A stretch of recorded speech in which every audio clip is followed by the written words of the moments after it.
الجوجيتسو له 4 مبادئ اساسيه: وقع خصمك على الارض، عدي خاطر رجليه، خد عليه بوزيشن او وضعيه تقدر تتحكم فيه وتضربه منه، وبعد كده خد اخضاع او سبمشن. النهارده انا هتكلم عن اهم واول وضع انت بتخش له بعد ما بتعدي رجلين خصمك، اللي هو السايد كنترول او التحكم من الجنب. ازاي بتتحكم في خصمك على الارض بحيث ان هو ما يقدرش يهرب منك، وازاي تاخده اخضاع او سبمشن من الوضع ده بحيث ان انت تقدر تهاجم دراعه وتكسره لارم بار او كيمورا او تاخد منه وضع احسن زي الفول ماونت. فمن غير ما اطول عليكم يلا بينا نبتدي. انا لما بوقع واحد على الارض ده الهدف الاولاني بتاعي، صح؟ تمام. طيب الهدف الثاني بتاعي بيبقى ايه؟ برنس. الهدف الثاني هو ان انا اعدي رجليه. هو عاده بيدافع برجليه، سواء بالمشط بتاع الرجل سواء بالركبه، يبتدي ان هو يحطها قدامي عشان يقدر يرفصني او يسحب نفسه عليا او الى اخره. تمام. فانا باجي عشان بلعب معاه عشان اخلص من الرجلين دي وابتدي هجمه من الجنب. ليه احسن لي ان انا هجمه من الجنب؟ عشان مفيش غير دراعين بس اللي يزقوني، صح؟ لو انت لعبت لو انت وقفت على رجليك تقدر تشيل وزنك طول النهار والليل، صح؟ لكن ايديك اضعف بكتير من رجليك، ما تقدرش تشيل وزني انا بسهوله كتير. فانا دايما بفكر في ان انا عايز انزل هنا وابتدي ان انا اتحكم من سايد كنترول، عشان رجليه اقوى بكتير انها تقاومني غير ايديه اضعف بكتير. ده مش معناه ان ايديه ضعيفه 100%، ولكن هي ضعيفه. انا واضح في الحته دي؟ متفقين؟ طيب وانس ان انا وصلت للجنب بتاعه، منين بتحكم فيه؟ يعني هل انا امسكه من دراعه هنا مثلا واتحكم في دراعه كده، ولا هل امسك دراعه هنا، ولا انا امسك دماغه، ولا الف وامسك الدراع والدماغ دول، ولا هنا؟ ها؟ ايوه الدماغ والدراع. ليه؟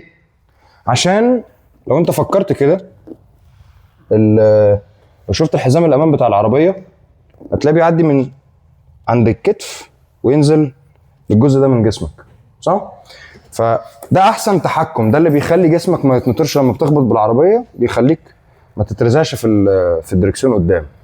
هي نفس المبدأ، أنا بروح لمبدأ حزام العربية ده. هي مش الفكرة إن أنا ماسك دماغه أو دراعه، لكن إن أنا بحوط بدراعاتي المنظر ده زي حزام العربية. تمام؟ ده المكان اللي انا بتحكم فيه بيه. من هنا انا ما ينفعش برضو ان انا اخلي رجليا بعيده. لو رجليا بعيده هيخش بركبته ما بينه وما بيني، وانس ان هو دخل ركبته ما بينه وبيني يقدر ان هو يحط ركبته في بطني، وبعد كده يبتدي يزقني باستخدام ركبته، وبعد كده يبتدي ان هو يلف ويعدل نفسه ويحط رجليه قدامي، واحنا كده ابتدينا من الاول خالص. فانا مش عايز ابدا ان انا اسيب مساحه بركبي اللي دي كده، مش عايز اسيب ابدا مساحه بركبي ان هو يقدر يدخل رجليه في النص. انا عايز دايما ركبتي دي لازقه في وسطه عشان رجله ما تقدرش انها تقرب خالص مني. من الناحيه الثانيه انا عايز ان كوعي اللي هنا ده، كوعي ده انا عايز ان هو يتحكم في وسطه. فلما انا بخش بقفل بكوعي على وسطه كمان لما بمسك، وده عشان سبب بسيط خالص: لو انا سبت كوعي مفتوح هيقدر يبعد بوسطه عني ويبتدي يدخل ركبته. فانا مش عايز وسطه ده يلعب مني، مش عايزه يتحرك مني. انا عايز دايما ان انا لما امسك كوعي يبقى قافل على وسطه كمان، ومن هنا اقدر ان انا ابتدي اشتغل عشان اخد سبمشن. يبقى تاني نلف الناحيه، خليك زي ما انت. يبقى تاني انا لو من هنا عمري ما بمسك الدماغ والدراع دول، ده تحكم ضعيف جدا.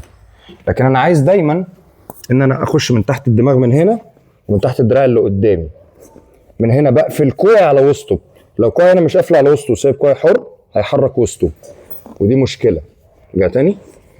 لكن انا عايز اقفل كوعي على وسطه من هنا وركبتي على وسطه من الناحيه الثانيه، بحيث ان هو لما يجي يتحرك ما يلاقيش مساحه. هل انا واضح؟ تمام. من هنا انا متحكم فيه. حاجه اساسيه، انا مش عايز الدراع ده يبقى عند زوري، انا عايزه يبقى حاضني هنا كده. ده المطلوب مني. انا اهم حاجه بالنسبه لي ان هو يبقى حاضني، مش عايز الدراع يزقني من زوري. وعشان امنعه ان هو يدخل دراعه جوه ما بينه وما بين وقدام زوري ويدخله بالمنظر ده ويبتدي يخنقني، ارجع تاني. فانا هوطي دماغي والزقها كأني بحط ودني في كتفه هنا، فلما يجي يدخل دراعي من هنا ما يلاقيش مساحه. تمام. عايز نعمل ايه دلوقتي احنا كشباب مع بعضينا؟ عايز ان انت زميلك هيقوم نايم كده زي ما زياد نايم في الارض، وتبتدي ان انت تمسك سايد كنترول نظيف وتطمن ان هو مش عارف ولا يدخل دراعه ولا عارف يحرك وسطه. تمام؟ التفاصيل مهمه، ركبه في الوسط، كوع في الوسط، دماغك قافله المكان ان هو يدخل دراعه في النص، كده انت تبقى متحكم نوعا ما كويس بالبني ادم. قشطه؟ اي اسئله؟ ليكم معايا؟ 1 2 يلا. طيب انا من هنا ولقيت زميلي بقى حس ان هو محشور وبتاع، فابتدى ان هو يعمل حاجه عبيطه جدا والمبتدئين كلهم بيعملوها. لا مش دي، يضرب بريدج عشان يقلبك. يضرب بريدج، لا الناحيه العكس، ويبتدي ان هو يوقعك هنا. لو هو حد عمل كده هو بيقول لك مع كل حب واحترام يعني، لو حد عمل كده هو بيقول لك انقل للبوزيشن الاحسن على طول.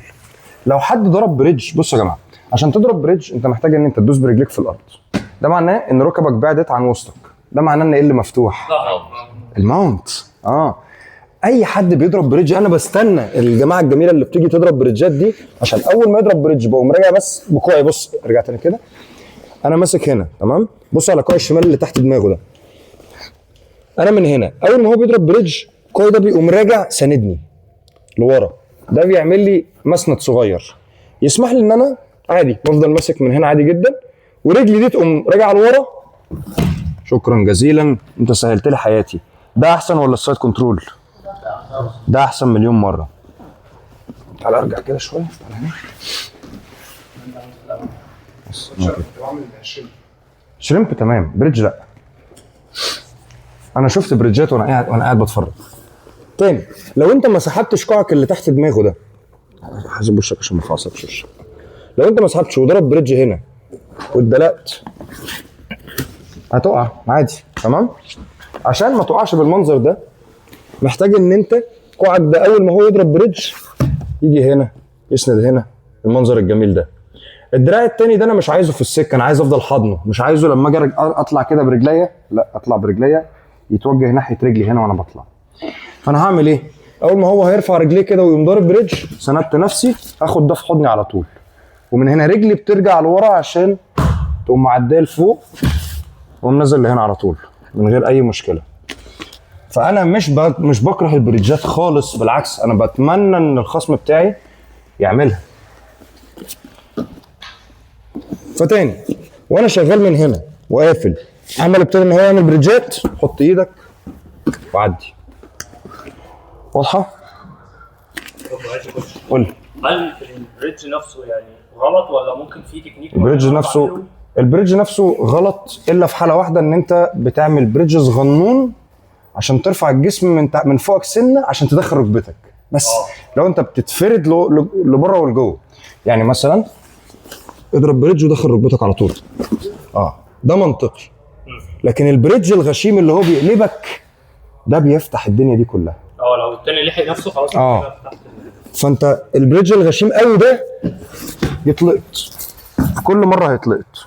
اوكي، فخلي بالك بس من حاجتين. الارتكاز بتاعك الاول، الارتكاز بتاعك بيعتمد على الدراع اللي تحت الدماغ، فانت من هنا اول ما هيضرب انا عايز دايما احط ايدي، لو ما لحقتش احط كوعي هنا مش مشكله، بس انا لازم ارتكز على حاجه لورا.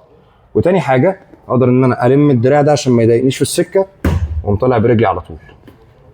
واضح؟ اي اسئله؟ حد معترض مش شايف ان ده منطقي او اي حاجه؟ بس مش شايفين البتوع. نلف هنا؟ طيب يبقى انا من هنا معلومه صغيره يا شباب هتفرق قوي معاك وانت بتلعب. قوم كده، اقعد كده، بصوا انا وانا واخد السايد كنترول صابع رجلي عامله ازاي كده. لو انت حطيت رجليك كده وزنك هيقع على رجليك لورا، ولما تيجي تقوم برجلك مش هتعرف تقوم عدل، لان العزم بيجي وانت صوابعك دايسه في الارض. لكن انا هنا وش رجلي هو اللي هيبقى في الارض، فمش عارف اخد منها عزم لان هي مش طبيعيه، العزم بتاعها ضعيف. فلما هتيجي تطلع من هنا، انت اترميت وانت عامل كده وجيت تطلع هتلاقي رجلك محشوره وبتعمل كده مش عارف تطلعها كويس. لما تلعب وتاخد سايد كنترول حط صوابعك في الارض اكنك هتجري، هتنطلق لقدام. من هنا طق تلاقي العزم اللي جاي من رجليك ده يساعدك ان انت ترفع رجلك وتنطلق. تعالوا بقى نوريها لهم تاني، فخلوا بالكم من التفاصيل الصغيره دي. فانا من هنا اي حد يضرب بريدج غشيم 1 و2. شفتها؟ تمام؟ اي اسئله؟ ايديكم معايا يلا. 1 2.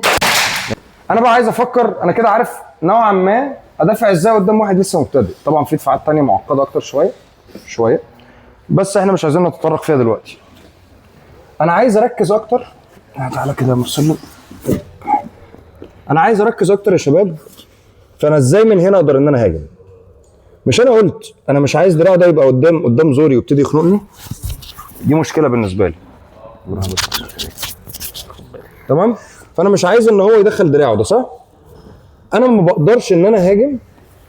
هلف لكم والله. انا ما اقدرش ان انا هاجم طول ما هو دراعه ما بين رقبتي وما بينه. عشان اقدر اهاجم لازم يكون في الوضع ده وانا محافظ عليه. من هنا انا بدخل دراعي كله تحت كتفه وبتخيل ان انا ايدي مقطوعه، مفيش ايد، مفيش صوابع، انسى صوابعك دي خالص، اقفلها كده على بعض.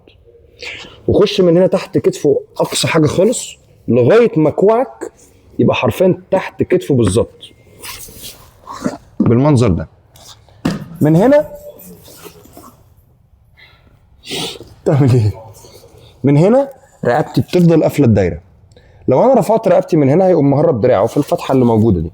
دخل دراعك على دي كفك بس خلاص هرب. لكن انا لما بمسك وبحط كوعي تحت كتفه من هنا بقفل رقبتي على دراعه، فلما يجي يطلع دراعه من هنا مفيش مكان ان هو يهرب دراعه منه. في اللحظه دي انا بسيب دماغه وبحط ايدي في الارض وببتدي ان انا اقوم قايم بيه منيمه على جنبه. اول ما بنيمه على جنبه من هنا كوعي لازم يقوم، شايفين الكوع ده؟ ما ينفعش يفضل لازق في ظهره، لازم يقوم رايح جاري على ظهري على طول وماسك كتفه بالكف بالمنظر ده. لما يجي هو يرجع من هنا ينام على الارض، لا ينام على الارض. لما يجي يحاول يرجع بكتفه ينام على الارض من هنا مش سهل. لكن لو انا سبت كوعي مفتوح هنا ورجع بكتفه ونام على الارض يوقعني تاني. لو انت مهتم بدراسة الجوجيتسو بطريقة علمية اكتر وحابب ان انت تتعلم اكتر عن ازاي بنتحكم في الوضعيات الاساسية من فوق زي السايد كنترول، الفول ماونت، الباك ماونت او التحكم من الظهر، وازاي بنضرب منهم في الام ام اي، وازاي بناخد الاخضاعات الاساسية، انا عامل كورس بيتكلم عن كل التفاصيل دي. الكورس ده اونلاين على تليجرام. فلو انت لسه بتبدا او بقالك في حدود السنة بتلعب جوجيتسو او ام ام اي، انت محتاج ان انت تفهم كل التفاصيل الاساسية اللي جوه كل وضعية. كل وضعية في الجوجيتسو فيها تفاصيل انا مجمعهم لك وحاططهم لك في الكورس ده. فلو مهتم هتلاقي رقمي في الديسكربشن، ابعت لي على الواتساب وانا هبعت لك كل التفاصيل. يلا بينا نكمل. يبقى تاني باجي من تحت بقفل رقبتي على الماسكه كلها وادوس بايدي في الارض واقوم قايم بيه. اول ما قمت بيه كوعي بيقوم لازق في ضلوعي هنا وكفي هو اللي بيمسك. وانس ان انا من هنا يا شباب لو هو حاول ان هو يرجع على ظهره ينام على ظهره اصعب بكتير، مش مستحيل ولكن صعبه جدا. التحكم من هنا اقوى بكتير. ومن هنا بقوم زائق بدراعي ده وسط دماغه، رافع رجلي معديها من فوق وجاي قاعد بالمنظر ده لما مؤاخذه فوق دماغه. من هنا بعمل ايه؟ من هنا انت شايف ممكن ابتديت ان انا استفرد بايه؟ انا الدراع ده ابتدى يتكشف دلوقتي. كل اللي انا عايز اعمله من هنا هو ان انا اقوم مبدل الدراع، ولاحظ ان انا ببدل الدراع بكف مقفول ما بمسكش. بعد ما نقلته كف مقفول امسك ريسته بالدراع اللي انت رجعته، امسك ريستك ولف. احلى كيمورا. لو عايز تخليها كيمورا اقوى واقوى انزل بالدراع ده على الارض، لف وسطك ونام على جنبك على بطنه، من هنا تكسر. يا باشا تكسر له كوعه وكتفه ويعيط ملعبش. تمام؟ نقلبها كده. يبقى تاني انا من هنا تمام، مش عايز الدراع ده يبقى عند رقبتي، ما ينفعش يبقى قدام رقبتي هنا. تمام؟ لازم دايما ابقى واعي ان انا اقفل ودني على الدراع ده طول ما انا بلعب. لقيت فرصه هقوم عامل ازاي؟ هقوم داخل بدراعي كله وانا قبضتي مقفوله داخل بيها هنا. من هنا الدراع اللي تحت دماغه ده اشيله ادوس بيه في الارض عشان اعرف ارفع جسمه لفوق. لو وفتحها كده هيقوم داخل دراعه هيهرب مني. انا كل ده بعزل بيه دراعه، مش استفرد بدراعه ده عشان اخلص عليه. فانا لازم اقفل بدماغي هنا عشان اقفل الدايره دي كلها تبقى مقفوله. اول ما رفعت من الارض في انذار حريق هنا. اول ما رفعت من الارض لو انا فضلت بكوعي لازق في ظهره وهو رجع نام على ظهره تاني، بص مش عارف ان انا امنع نفسي. لكن اول ما برجع بطلع لهنا بقوم ساحب كوعي لضلوعي. شايف انا سحبت كوعي لازقه في ضلوعي.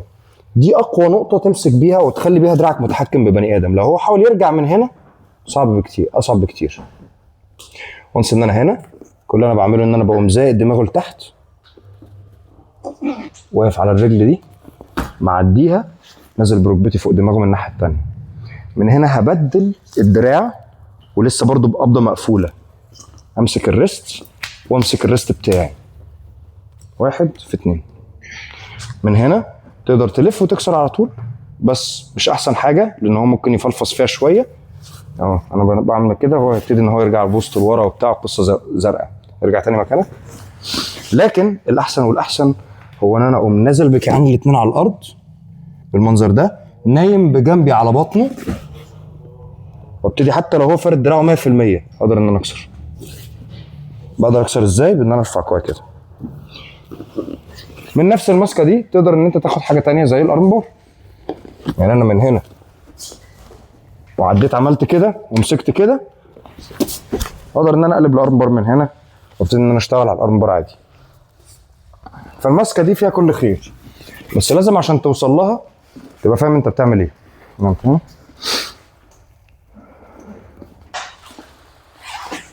يبقى انا من هنا ما تحاولش ترفع كده، ما ترفعش بكفك، انزل بكوعك تحتيه، تحت كتفه، حط ايدك في الارض، ارفع من هنا، كوعك يلزق في ضلوعك، زق الدماغ وعدي وخلي ركبك الاثنين حواليه. من هنا بدل الدراع، امسك واكسر او اكسر. مش جايه معاك سكه ومش عاجبك الكلام ده كله، عادي مفيش اي مشكله، ممكن اقوم ناقل الارم بار واشتغل على الارم بار. تمام؟ حد عايز يشوفها تاني؟ ماشي، نديها في خطوات كده، نرقمها، نخليك بالعرض. اعملها مره الناحيه دي ومره الناحيه دي، اقلب دماغك ودراعك ورجليك الناحيه التانيه.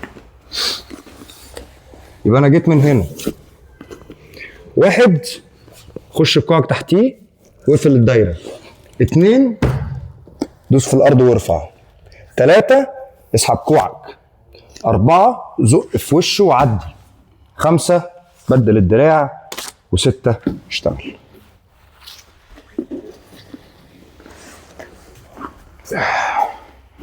لف معايا بيمبو لو عايز.